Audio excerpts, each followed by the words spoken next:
అందరికీ నమస్తే. పత్రిజీ ఆరాధనోత్సవాల సందర్భంగా ఏర్పాటైన ప్రత్యేక కార్యక్రమానికి అందరికీ స్వాగతం, సుస్వాగతం. మరి ఇప్పుడు మనతో పాటు చీక్ ముద్దెలకు చెందిన రమేష్ గారు ఉన్నారు. వారి యొక్క ధ్యాన పరిచయాన్ని, పత్రిజీతో వారికి గల అనుబంధాన్ని వారి మాటల్లోనే స్వయంగా తెలుసుకుందాం. సార్ నమస్తే. నమస్తే సార్, మీరు ఈ చీక్ ముద్దెలకు చెందిన గ్రామవాసిని. సో మీకు ధ్యానం మరి ఎలా పరిచయం అయింది? మాకు ధ్యానము మాకు ఇంతకు ముందు తెలియదు మ్యామ్. తెలియకపోతే మాకు బంధుమిత్రులు ఉండేవాళ్ళం. పెట్టుగూడలో బంధుమిత్రులు ఉండేవాళ్ళం. నేను అక్కడ అప్పుడప్పుడు వారి ఊరికే వెళ్తూ ఉండేవాడిని. నేను అప్పుడు మా సారని, వారేమో సాకారని. అలా వెళ్తే నేను మేడం మన చింతపల్లి మండలం అనేసి భీమసింగ్ ఆశ్రమం అనేసి పాకలపట్టు దేవుల ఆశ్రమంలో మేడం రజిత మేడం, దేవి మేడం అక్కడ నుంచి పెట్టుబడులు క్లాసులు అప్పుడప్పుడు చెప్పేవాళ్ళు. చెప్తుంటే నేను అనుకోకుండా వీరు ఎందుకు ఇలా వస్తారు, ఇలా చెప్తారు అంటూ నేను నా మనసులో కూడా అలాగే అనుకునేవాడిని. అప్పుడు మా బామర్ది అక్కడ ఉన్నాడు పెట్టుబడి ఊరివాడు. బామర్ది ధ్యానం చేస్తే నీళ్ళు ఉన్న రోగాలన్నీ పోతాయి బామర్ది, నీ రోగాలు పోయేదాకా నీ మనసు అంతా ప్రశాంతంగా ఉంటుంది అని చాలా చెప్పాడు. చెప్పిన తర్వాత నాకు ఒకటే చేయాలా వద్దా అనే ఒక ఆలోచన, మూడు నమ్మకాలు. చేయాలా వద్దా అనే ఆలోచన బట్టి అలా ఉంటే మా ఫ్యామిలీ నాకు అనుకోకుండా మా ఫ్యామిలీ ఏమో భీమసింగ్ ఆశ్రమానికి వెళ్దాం, చింతపల్లి మండలం భీమసింగ్ ఆశ్రమానికి వెళ్దాం అంటే సరే అనేసి నేను సడన్గా తల్లేను. అప్పుడు నాకెంత 15 సంవత్సరాలు ఉంటాయి. 15 సంవత్సరాల వయసులోనే ధ్యానం పరిచయం. అప్పుడు నాకు 15 సంవత్సరాలు ఉంటాయి. అప్పుడు మా అమ్మ నాన్న ఎంతలో వెళ్ళిపోయాను. వెళ్ళిన తర్వాత మేడం నేను నాకు తెలియదు భీమసింగ్ ఆశ్రమంలో ఆ బాబుగారికి చూడాలని ఎంతో ఆశ. అలా వెతుకుంటూ వెళ్తే నాకు బాబుగారు సమాధి అయిపోయాడనే సంగతి నాకు తెలియదు. వెళ్ళిన తర్వాత ఆశ్రమానికి వెళ్ళిన తర్వాత ఇటువైపు చూసినా బాబుగారు కనిపించాడు, అటువైపు కనిపించినా బాబుగారు కనిపించాడు. కనిపించేసరికి బాబుగారు ఉన్నాడు అన్నారు కదా ఆశ్రమంలో, మరి ఎలాగబ్బా కనిపించలే అంటే మేడం అన్న రజిత మేడం, దేవి మేడం ఉన్నారు. అరకెళ్ళి అడిగాను, మేము బాబుగారు ఉన్నారు కదా, బాబుగారు లేదా అంటే లేదు బాబు వాడు సమాధి అయిపోయి రోజులు అయిపోతుంది, చాలా సంవత్సరాలు అయిపోతుంది అంటే చనిపోగా మేము వచ్చాం బాబు అన్నారు. అప్పుడు సరేనంటే అప్పుడు కాసేపు ఒక 20 నిమిషాలు ధ్యానం చెప్పింది. కూర్చున్నాం. కొత్త కదా, ఇలా చేయండి బాబు, ఇలా చేయమంటే అలా వేలు మీద వేలు పెట్టి కాలు రండి ఇలా క్రాస్ చేసి కూర్చుని శ్వాస మీద ధ్యాస గమనించండి అన్న. అంటే అప్పుడు అలా కూర్చున్నాం. చాలా కూర్చుని లేచిన తర్వాత చాలా ప్రశాంతంగా ఉండింది మేడం.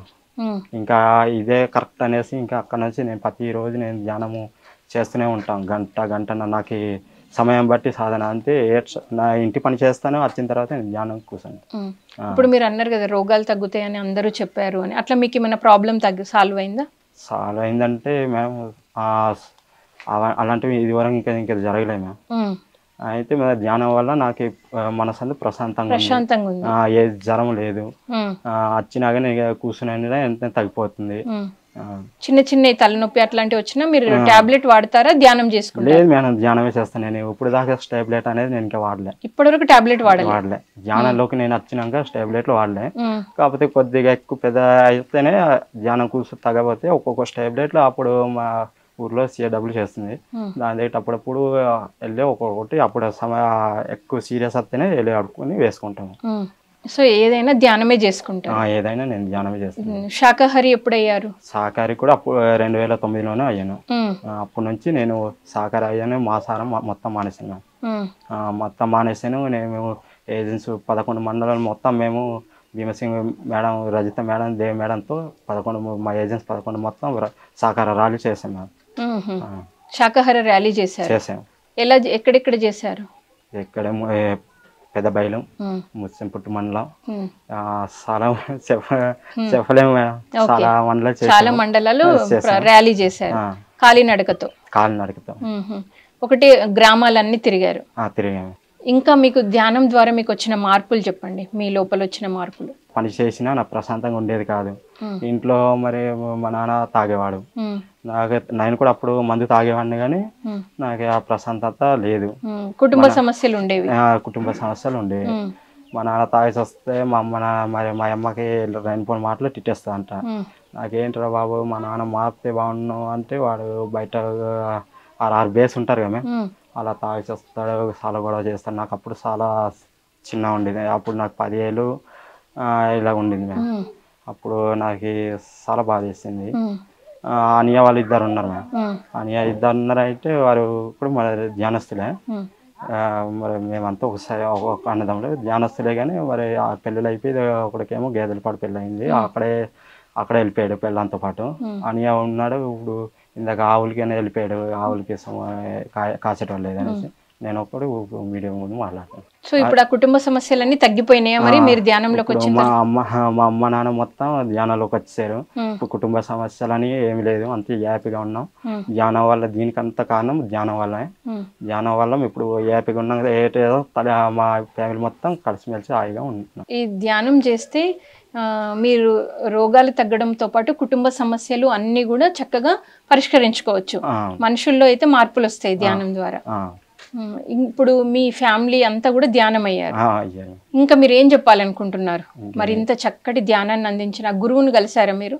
ప్రతిసారి కలిసాం, కానీ మేము మనకి అంటే పత్రికల్లో మాట్లాడాలంటే కొద్దిగా ఫస్ట్ కదా దడ పుడితే, వారు చెప్తుంటే మేము ఇలాగ బాబు ధ్యానం చేసుకోండి, ధ్యానం వల్ల మనకు అన్ని రోగాలు పోతాయి, డాక్టర్ వద్దు, ఇలాంటి మరి గురువులు లాంటి వారు ఉంటాయి, అలాంటి వారంతా మనకు వద్దు, ధ్యానం వల్లే మన రోగాలు, మన శక్తి మనకుంటే బయట ఎందుకు వెతుక్కుంటే ఇబ్బంది అవుతారు, మన శక్తి మనకున్నప్పుడు మనం ధ్యానం వల్ల ఉద్ధరించుకోవాలని చెప్తుంటే వాళ్ళు.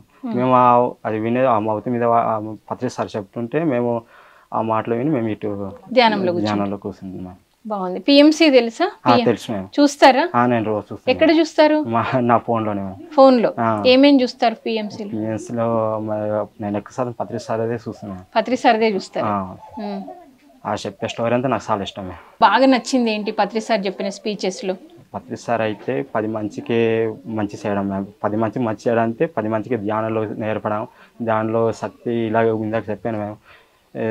మరి జ్వరం వస్తే తగ్గిపోద్ది, ధ్యానం చేస్తే దానివల్ల ఇలాంటి లాభాలు ఉంటాయి, దీనివల్ల నష్టాలు ఉంటాయి అనేది చెప్తుంటాను. అది నేను బాగా వింటున్నా, వాటికి చెప్పినంటే నేను ధ్యానంలో మళ్ళీ కూర్చున్నాను. Thank you. మరి ఎంతో అద్భుతంగా అదే ఈ ఇంత చిన్న ఊర్లో కూడా ధ్యానం అది నేర్చుకొని మీ సొంత ఆత్మశక్తితోనే మనం ఏదైనా పరిష్కరించుకోవచ్చు అని తెలుసుకొని దాన్ని ఆచరిస్తూ ఎంతోమందికి ఆదర్శంగా ఉన్నారు.